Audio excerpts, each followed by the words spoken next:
आपको अपनी जिंदगी का सबसे डरावना अनुभव सुनाने जा रहा हूं। एक ऐसा किस्सा जिसने मेरी नींद, मेरी हंसी और मेरी शांति सब छीन ली।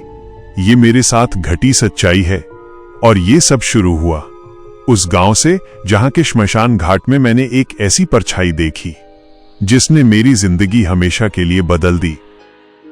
कुछ सालों पहले की बात है। मैं अपने एक पुराने दोस्त के बुलावे पर उसके गांव गया था। गांव का नाम था भैरवपुर। सुनने में साधारण, लेकिन वहां पहुंचते ही मुझे अजीब सा बोझ महसूस हुआ। गांव चारों तरफ से जंगलों से घिरा हुआ था। दिन में भी वहां धूप जैसे मुश्किल से ही आती थी। कच्ची गलियों के दोनों तरफ मिट्टी के घर, जिनके दरवाजों पर पीली पड़ चुकी लालटेनें लटकी रहती थीं। लेकिन जो चीज मुझे सबसे अजीब लगी वो थी गांव का सन्नाटा। बच्चे बहुत कम दिखते थे और जो भी दिखते उनकी आंखों में अजीब सा डर था। औरतें जल्दी जल्दी अपने दरवाजे बंद कर लेती, जैसे किसी अनजान खतरे से बचना चाहती हों।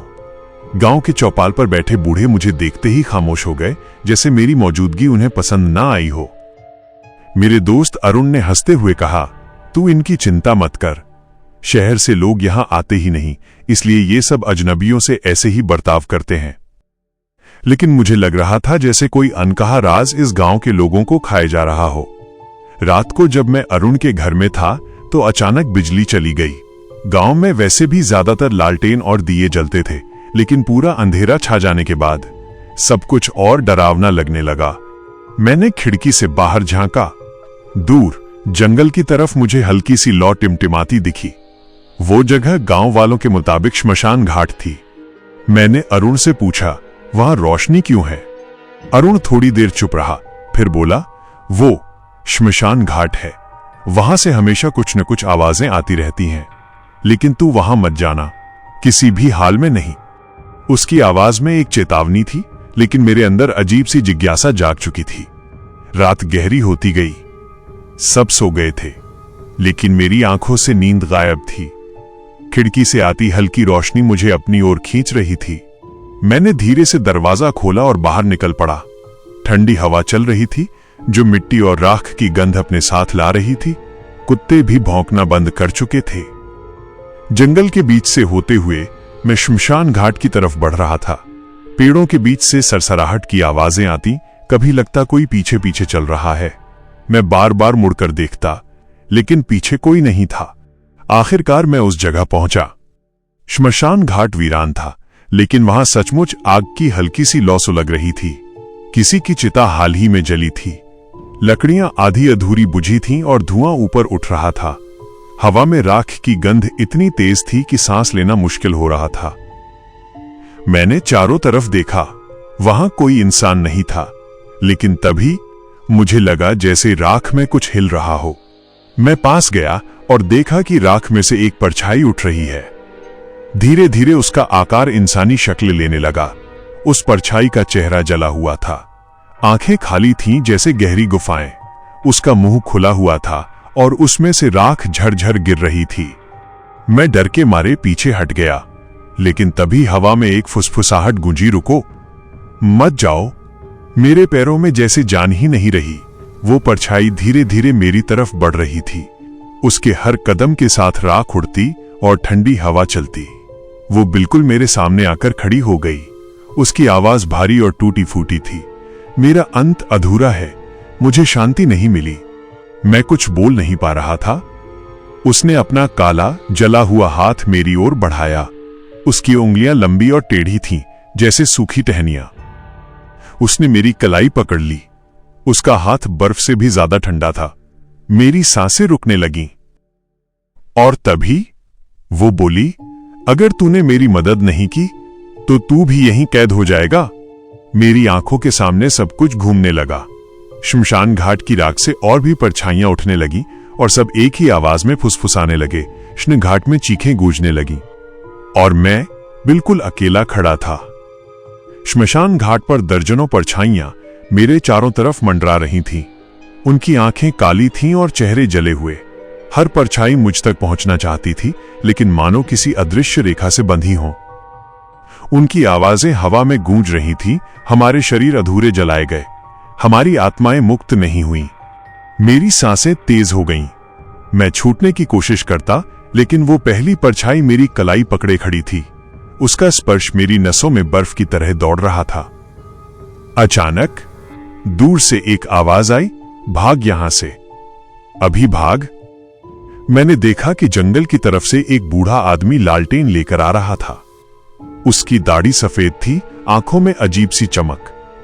उसने आते ही जमीन से मुट्ठी भर राख उठाई और हवा में उछाल दी। जैसे ही राख हवा में बिखरी, परछाइयां पीछे हट गईं। उनकी चीखें और तेज हो गईं और एक एक करके सब धुएं में बदलकर गायब हो गईं। मेरी कलाई छूट गई। मैं घबराकर पीछे हट गया। बूढ़ा आदमी बोला, क्यों बेवकूफी करता है? तुझे कहा था ना, श्मशान घाट में रात को मत आना। मैंने कांपते हुए पूछा, ये सब क्या था? उसने गहरी सांस लेकर कहा, ये गांव श्रापित है।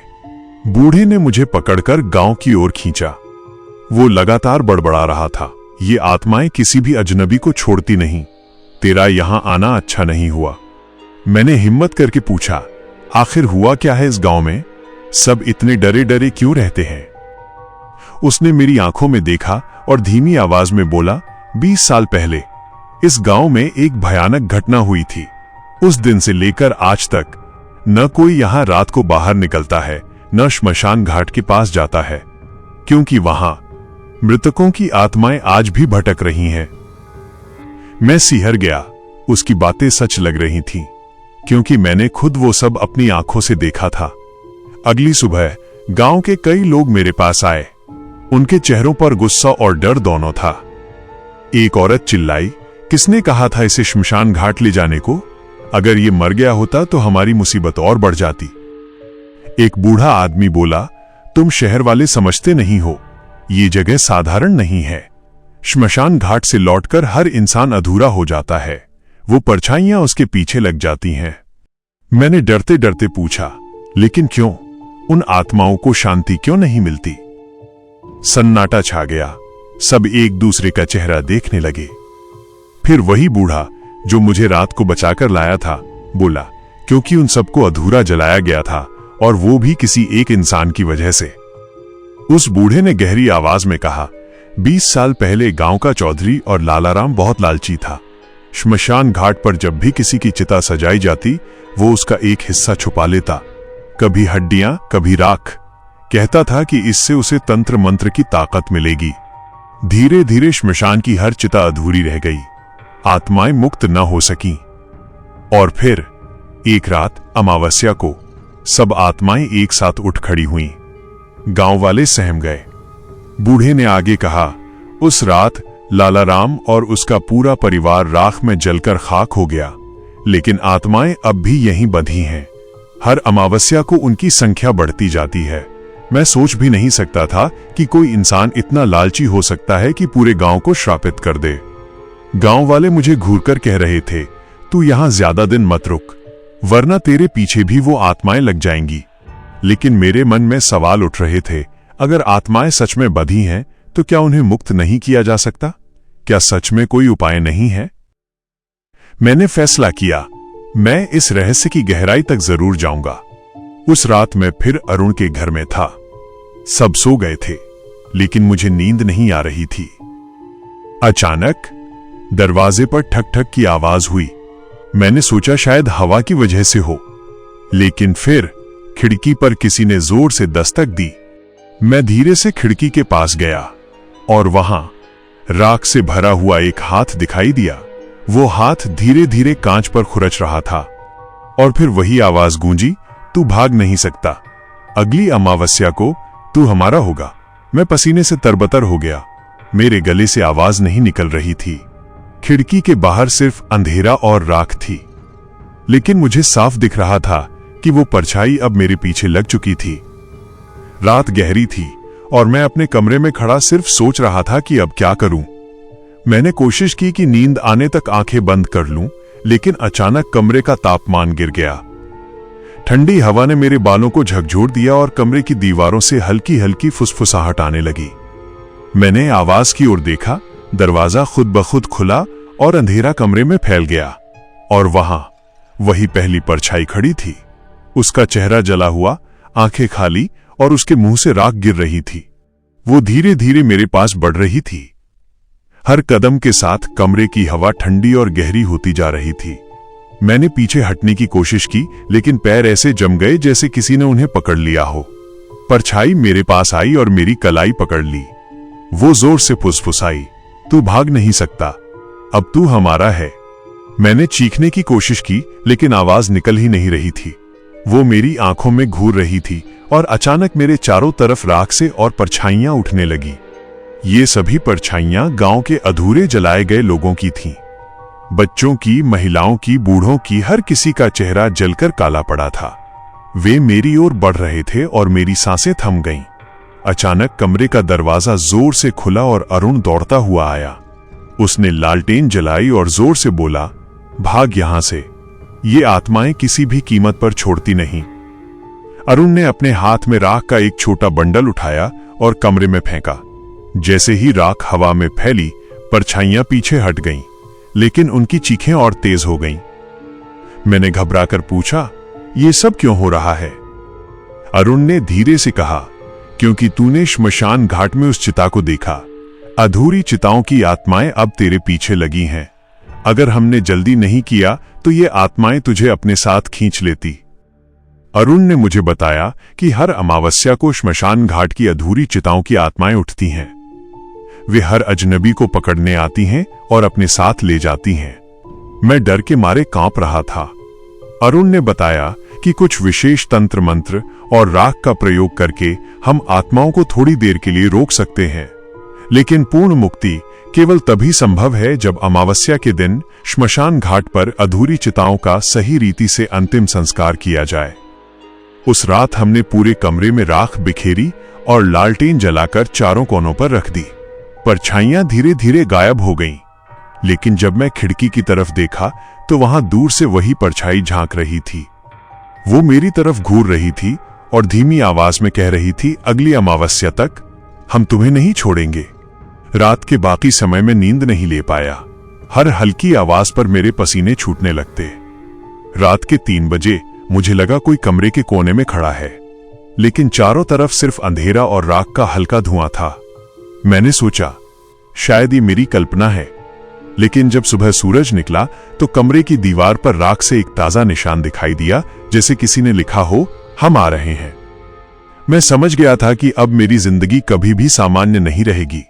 श्मशान घाट की परछाई केवल एक रात की बात नहीं थी। ये श्राप अब मेरे पीछे पीछे चल रहा था और मैं ये नहीं जानता था कि अगली रात ये आत्माएं और भी ज्यादा खतरनाक तरीके से मेरी तरफ आएंगी। रात का समय था और मैं अपने कमरे में बैठा था। गांव वाले डर के मारे खामोश थे। मैं समझ गया था कि मैं सुरक्षित नहीं हूं। राख की गंध और परछाइयों की फुसफुसाहट अभी भी मेरे पीछे थी। गांव में अंधेरा इतना गहरा था कि कोई छाया दिखाई नहीं दे रही थी। हवा बिल्कुल ठंडी थी और पेड़ों से अजीब सी सरसराहट आ रही थी। मैं और अरुण अपने कमरे में बैठकर तैयारी कर रहे थे। पुजारी ने हमें निर्देश दिए, श्मशान घाट पर सभी अधूरी चिताओं को सही रीति से जलाना है, नदी में राख बहानी है और ताबीज का प्रयोग करना है। अगर तुमने ये नहीं किया तो आत्माएं केवल तुम्हारा पीछा नहीं करेंगी, बल्कि तुम्हें भी अपने साथ खींच लेंगी। हम धीरे धीरे श्मशान घाट की तरफ बढ़े। रास्ते में हर मोड़ पर परछाइयां हमारे पीछा कर रही थीं। उनकी चीखें इतनी तेज थीं कि कान फटने लगते थे। कभी कभी मुझे लगता कि कोई मेरे पैरों को पकड़ रहा है। श्मशान घाट पहुंचते ही मैं डर के मारे कांप उठा। सारी अधूरी चिताएं धुएं और राख में उठ रही थीं। उनकी आंखें खाली और चेहरों पर जलने के निशान थे। वे हमें घूर रही थीं और धीरे धीरे हमारे पास बढ़ रही थीं। पुजारी ने मंत्र पढ़ना शुरू किया। हवा और तेज हो गई और परछाइयां चीखती हुई पीछे हट गईं। लेकिन एक परछाई, पहली वाली, मेरे सामने खड़ी थी। उसका चेहरा जल चुका था, आंखें खाली और मुंह से राख गिर रही थी। वो धीमी आवाज में कह रही थी, अगली सुबह तक तू हमारा होगा। अरुण और मैंने जल्दी जल्दी चिताओं को जलाया, राख को नदी में फेंका। पुजारी ने ताबीज का प्रयोग किया और मंत्र पढ़ते हुए कहा, आत्माओं को शांति दो, अधूरी चिताओं को मुक्त करो। परछाइयां धीरे धीरे गायब होने लगीं, लेकिन पहली परछाई ने मेरी आंखों में घूरते हुए कहा, हम कभी नहीं मरते, अगली अमावस्या तक हम तुम्हें नहीं छोड़ेंगे। रात के अंत में गांव वाले हमें देखने आए। उनकी आंखों में डर और थकावट दोनों था। एक बूढ़ा आदमी बोला, अब तूने केवल आधा काम किया है। अधूरी चिताओं की आत्माएं पूरी तरह मुक्त नहीं हुई। अगली बार ये और खतरनाक तरीके से आएंगी। मैं समझ गया कि इस गांव का काला सच केवल एक रात की घटना नहीं है। यह हर अमावस्या पर लौटता है और कोई भी इससे बच नहीं सकता। मैं और अरुण घर लौटे। कमरे में चारों तरफ सन्नाटा था। रात का सन्नाटा इतना गहरा था कि मुझे लगा जैसे मैं पूरी तरह अकेला हूं। मैं और अरुण समझ गए कि हमारी लड़ाई अभी खत्म नहीं हुई थी। मैंने जैसे ही आंखें बंद की, अचानक मुझे महसूस हुआ कि कोई मेरे कान में फुसफुसा रहा है। शब्द साफ नहीं थे, लेकिन आवाज वही थी। धीरे धीरे आवाज और तेज होती गई, तू भी हमारे साथ आएगा। अचानक मेरा पूरा शरीर भारी लगने लगा, जैसे किसी ने मेरे सीने पर पत्थर रख दिया हो। मैं हिलना डुलना चाहता था, लेकिन मेरे हाथ पांव जकड़े हुए थे। मेरी आंखें खुली थीं, लेकिन सामने सिर्फ अंधेरा था।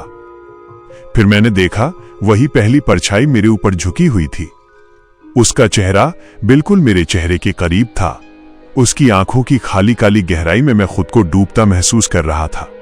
उसने धीरे से अपना हाथ मेरे सीने पर रखा और उसी पल मेरा शरीर कांप उठा। मैं महसूस कर सकता था कि मेरी आत्मा जैसे खींची जा रही हो।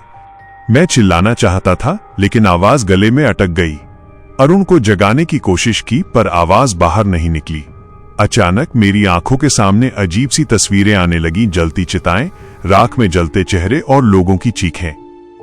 ऐसा लग रहा था जैसे मैं अपने कमरे में नहीं, बल्कि श्मशान घाट में लेटा हुआ हूं। आसपास धुआं, राख और अधूरी चिताओं की परछाइयां थीं। उनमें से हर कोई मेरी तरफ झपट रहा था। मेरे कानों में सिर्फ यही गूंज रहा था, अब तू हमारा है। अचानक अरुण की आवाज आई। उसने मुझे जोर से झकझोरा और ताबीज मेरे सीने पर रख दिया। जैसे ही ताबीज मेरी त्वचा को छुआ, मेरा शरीर हल्का हो गया। मैंने एक तेज चीख सुनी और देखा कि परछाई अचानक पीछे हट गई। अरुण घबराकर बोला, तू बच गया, लेकिन अगर ताबीज समय पर न होता तो वो तुझे पूरी तरह अपने कब्जे में ले लेती। उस रात के बाद से मेरी हालत बिगड़ने लगी। मैं रात को ठीक से सो नहीं पा रहा था। हर बार जब मैं आंखें बंद करता, वही परछाइयां सामने आ जाती। कभी जलती चिता, कभी राख का ढेर, कभी किसी अधूरी आत्मा का चेहरा। दिन में भी मैं अकेला महसूस नहीं करता था। कभी कभी आईने में देखता तो अपना चेहरा नहीं, बल्कि वही जलता हुआ चेहरा दिखाई देता। लोगों से बात करता तो उनकी जगह राख से बने चेहरे दिखते। पुजारी हमारे पास आया और बोला, ये आत्माएं अब तुझ पर कब्जा करने की कोशिश कर रही हैं। अगर अगली अमावस्या तक तूने उन्हें पूरी तरह मुक्त नहीं किया तो फिर ना तेरा शरीर बचेगा ना आत्मा। उसने एक और ताबीज दिया और कहा कि मुझे हमेशा उसे पहनकर रखना होगा। लेकिन उसने साथ ही चेतावनी दी, ये केवल कुछ समय तक तुझे बचा सकता है। आखिरी लड़ाई तुझे खुद ही लड़नी होगी। रात का समय फिर से करीब आ रहा था। मैं ताबीज पहनकर बैठा था, लेकिन मन में डर और बेचैनी थी। मुझे पता था कि परछाइयां फिर आएंगी। और तभी खिड़की से वही फुसफुसाहट सुनाई दी, अब तू बच नहीं पाएगा। उस रात मैं बिल्कुल सो नहीं सका। हर बार आंखें बंद करता, वही परछाई सामने आ जाती। उसकी आंखों से राख टपक रही थी और आवाज गूंजती रही। अरुण जागा रहा और मुझे बार बार समझाता रहा, देख, हम कोई और तरीका ढूंढ लेंगे। पुजारी जो कह रहा है वो पूरा सच नहीं हो सकता। सुबह हम फिर पुजारी के पास पहुंचे। मैंने गुस्से से पूछा, तुम हमें धोखा दे रहे हो क्या? क्या सच में बलिदान ही एकमात्र रास्ता है? पुजारी की आंखें झुक गईं। वो कुछ पल चुप रहा, फिर धीरे से बोला, हां और नहीं भी। हम दोनों चौंक गए। अरुण गरजकर बोला, सीधा बोलो। पुजारी ने बताया, बलिदान की शर्त सच है, लेकिन आत्माओं ने यह शर्त खुद नहीं रखी। किसी ने श्राप को और गहरा करने के लिए यह नियम जोड़ा था। मैंने कांपती आवाज में पूछा, किसने? पुजारी ने गहरी सांस ली और कहा, गांव का चौधरी, वही जिसने जमीन बेची थी। उसने अपनी मौत से पहले काले तांत्रिक से सौदा किया था। यानी आत्माएं केवल शांति चाहती हैं, लेकिन चौधरी की आत्मा चाहती है बलिदान। ये सुनते ही हमारे रोंगटे खड़े हो गए। मतलब श्मशान घाट पर सिर्फ भटकी आत्माएं ही नहीं थीं, बल्कि एक शैतानी आत्मा भी थी, जो सबको अपने नियंत्रण में कर रही थी। पुजारी बोला, चौधरी की आत्मा को हटाना सबसे मुश्किल होगा। जब तक वो मुक्त नहीं होगा, बाकी आत्माएं चैन नहीं पाएंगी। हमने तय किया कि उस रात श्मशान घाट जाकर सच्चाई का सामना करेंगे। जैसे ही रात गहराई, हम दोनों ने दीपक, गंगाजल और पुजारी के बताए मंत्र लेकर तैयारी की। श्मशान घाट पहुंचते ही जली हुई लकड़ियों की गंध हर ओर थी और फिर राख का तूफान उठ खड़ा हुआ। अचानक राख से एक काला धुंधला चेहरा उभरा। वो था चौधरी। उसकी आंखें कोयले जैसी लाल थीं। वो दहाड़ा, ये जमीन मेरी है, ये आत्माएं मेरी दासियां हैं। बिना खून के मैं इन्हें मुक्त नहीं होने दूंगा। मैं और अरुण कांप गए। अरुण ने हिम्मत करके मंत्र पढ़ना शुरू किया, लेकिन चौधरी की आत्मा इतनी शक्तिशाली थी कि मंत्र की आवाज बीच बीच में दब जाती। अचानक बाकी आत्माएं चीखने लगीं, जैसे वो चौधरी के खिलाफ उठ खड़ी हों। वो कह रही थीं, हमें मुक्त करो, हमें मुक्ति चाहिए। चौधरी गरजकर बोला, चुप रहो, तुम सब मेरी छाया हो। लेकिन उस वक्त मुझे लगा कि आत्माएं हमारी मदद चाहती हैं। चौधरी अचानक मेरी ओर झपटा। उसने मेरा गला दबा लिया। मुझे लगा कि मेरी सांसें रुक जाएंगी। अरुण चिल्लाया, छोड़ उसे, और उसने गंगाजल चौधरी की परछाई पर फेंक दिया। एक पल के लिए वो आत्मा जलने लगी और पीछे हट गई, लेकिन उसकी हंसी ने पूरा श्मशान हिला दिया। तुम मुझे नहीं रोक सकते जब तक बलिदान न हो। अब हालत यह हो गई थी कि या तो हम चौधरी को हराएं या फिर उसकी बात मानकर बलिदान दें। और तभी अचानक पुजारी जमीन पर गिर पड़ा। उसके शरीर से काला धुआं निकलने लगा। अरुण चीख उठा, ये क्या हो रहा है? मैंने डर से देखा। पुजारी की आत्मा भी चौधरी के कब्जे में जा चुकी थी। मैंने देखा पुजारी के शरीर से काला धुआं निकलकर उसकी आंखों को ढक रहा था।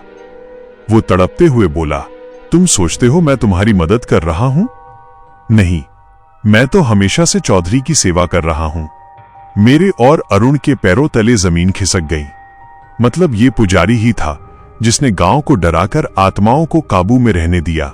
बलिदान की बात, चौधरी का नियम, सब उसी के जरिए फैलाया गया था। पुजारी ने हंसते हुए कहा, जब चौधरी जिंदा था उसने मुझे सोना और जमीन देने का वादा किया था, लेकिन उसकी मौत के बाद भी मैंने उसकी आत्मा की सेवा की। अब जब तक बलिदान नहीं होगा ये खेल चलता रहेगा और मैं उसकी ताकत से अमर हो जाऊंगा। तू पागल हो गया है, तू भी आत्माओं की तरह सड़ जाएगा। पुजारी ने लाल आंखों से अरुण की ओर देखा और बोला, शायद, लेकिन पहले तुम दोनों मेरे लिए बलिदान बनोगे। हम दोनों श्मशान में दौड़ पड़े। चारों तरफ से राख का तूफान उठ रहा था। आत्माएं चीख रही थीं, जैसे चाहती हों कि हम बच जाएं। लेकिन पुजारी की आवाज हर जगह गूंज रही थी, भाग सकते हो? ये जमीन मेरी है और तुम्हारा खून इसे सींचेगा। मैं और अरुण एक टूटी चिता के पीछे छिप गए। अचानक एक धीमी आवाज आई, हमें मुक्त करो, हम तुम्हारी मदद करेंगे। हमने देखा 3 धुंधले साए हमारे पास खड़े थे। उनके चेहरे झुलसे हुए थे, जैसे वो कभी जिंदा जलाए गए हों। उन्होंने कहा, अगर तुम चौधरी के ताबूत को तोड़ दो तो उसकी शक्ति खत्म हो जाएगी। मैंने कांपते हुए पूछा, ताबूत कहां है वो? उनमें से एक आत्मा ने श्मशान के बीचों बीच एक पुरानी समाधि की ओर इशारा किया। हम वहां पहुंचे तो देखा राख और हड्डियों से ढकी एक बड़ी समाधि थी। उस पर लोहे की जंजीरें लिपटी थीं और बीच में एक लकड़ी का पुराना ताबूत पड़ा था। जैसे ही हमने उसे छूने की कोशिश की, वो गरजकर बोला, रुको, अगर ये ताबूत टूट गया तो मैं भी मिट जाऊंगा और मैं मरने के लिए तैयार नहीं हूं। पुजारी ने हाथ उठाया और अचानक राख का बवंडर बना। उस बवंडर से हड्डियां उड़कर मेरी ओर आईं। एक हड्डी मेरी बाह में धंस गई और मैं दर्द से चीख उठा। अरुण ने साहस करके मंत्र पढ़ा और गंगाजल पुजारी की ओर फेंक दिया। वो दर्द से तड़प कर पीछे हटा। मैंने मौके का फायदा उठाकर ताबूत पर जोर से चोट मारी, लेकिन वो सिर्फ हल्का सा दरार पड़ा। उसकी चीख ने पूरे श्मशान को हिला दिया। नहीं, ये ताबूत मेरा घर है, इसे तोड़ने की हिम्मत मत करना। अब हालात और भी खतरनाक हो चुके थे। एक ओर चौधरी की आत्मा, दूसरी ओर पुजारी और बीच में हम दोनों। अचानक आत्माओं ने एक बार फिर कहा, बलिदान। जरूरी है, लेकिन इंसान का नहीं, चौधरी का। मेरी रूह कांप गई। पुजारी गरज कर बोला, नहीं, अगर चौधरी खत्म हुआ तो मेरी शक्ति भी खत्म हो जाएगी। और उसने हमें मारने के लिए मंत्र पढ़ना शुरू कर दिया। जैसे ही पुजारी मंत्र पूरा करने ही वाला था, अरुण ने चाकू उठाया और सीधे पुजारी की छाती में घोंप दिया। पुजारी खून से लथपथ गिर पड़ा, लेकिन गिरते गिरते उसकी हंसी गूंजी, अब तुम दोनों भी बच नहीं पाओगे, चौधरी तुम्हें जला देगा। और अचानक पूरा ताबूत खुद से हिलने लगा, जंजीरें टूटने लगीं। हमने भय से देखा चौधरी की असली आत्मा ताबूत से बाहर निकल रही थी, और वो पहले से कहीं ज्यादा शक्तिशाली थी। उसकी ऊंचाई किसी पेड़ जितनी थी, चेहरा झुलसा हुआ और आंखें अंगारों जैसी। उसने दहाड़ लगाई, तुम सब मेरे हैं, ये जमीन, ये आत्माएं, यहां की हर सांस, सब मेरी। अरुण और मैं एक दूसरे से चिपककर खड़े हो गए। तभी दर्जनों आत्माएं चीखते हुए हमारे चारों ओर घूमने लगीं। उनकी आवाजों में करुणा थी। हमें मुक्त करो, हमें इस नरक से निकालो। आत्माएं और भी जोर से चिल्लाने लगीं। लग रहा था कि वो हमें ताकत देना चाहती हैं। तभी अचानक मेरे हाथ में पड़ी हुई गंगाजल की बोतल चमक उठी, जैसे आत्माओं ने उसमें अपनी शक्ति भर दी हो। मैंने बोतल चौधरी की ओर फेंकी। उसकी काली त्वचा जलने लगी और वो दर्द से गरज उठा। लेकिन वो अभी खत्म नहीं हुआ था। उसकी आवाज और भी डरावनी हो गई। तुम सोचते हो पानी से मुझे मार दोगे? मैं तो मौत का मालिक हूं। पुजारी अभी भी तड़प रहा था। उसने आखिरी बार चौधरी से मदद की गुहार लगाई, मालिक, मुझे बचा लो। लेकिन चौधरी ने क्रूर हंसी हंसी और कहा, तुम अब मेरे किसी काम के नहीं। और देखते ही देखते चौधरी ने पुजारी की आत्मा को खींच लिया। उसकी चीखें पूरे श्मशान में गूंजती रहीं और फिर सब खामोश हो गया। अब हमारी बारी थी। चौधरी मेरी ओर बढ़ा। उसकी परछाई इतनी विशाल थी कि मुझे लगा मेरा दम अभी घुट जाएगा। अरुण ने हिम्मत करके चाकू उठाया और चिल्लाया, अगर बलिदान ही चाहिए तो मैं तैयार हूं, लेकिन तेरा नहीं, मेरा बलिदान होगा। मैंने चीखते हुए उसे रोका, नहीं, तू पागल हो गया है।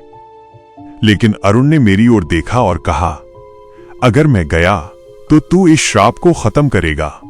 याद रख, यही एक रास्ता है।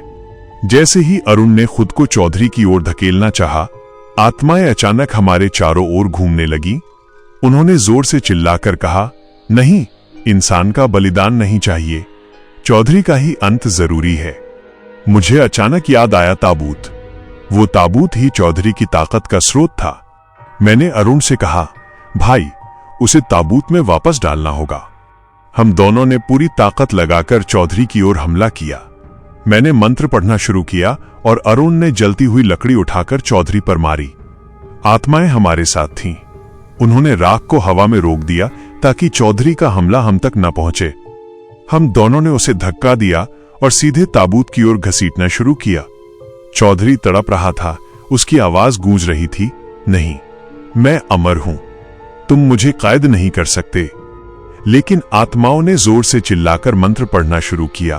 पूरा श्मशान गूंज उठा। आखिरकार हम उसे ताबूत में धकेलने में कामयाब हो गए।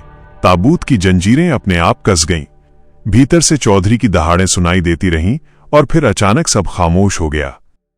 जैसे ही ताबूत बंद हुआ, श्मशान में फैला काला धुआं गायब होने लगा। आत्माओं के चेहरे धीरे धीरे शांत होने लगे। एक एक करके वो सब रोशनी में बदलकर आसमान की ओर उड़ गईं। उनकी आखिरी आवाज गूंजी, धन्यवाद, हमें मुक्ति मिल गई। मैं और अरुण वहीं जमीन पर गिरकर रो पड़े। हमने सोचा था शायद हम बचेंगे नहीं, लेकिन आत्माओं ने हमें बचा लिया। सुबह होने लगी थी।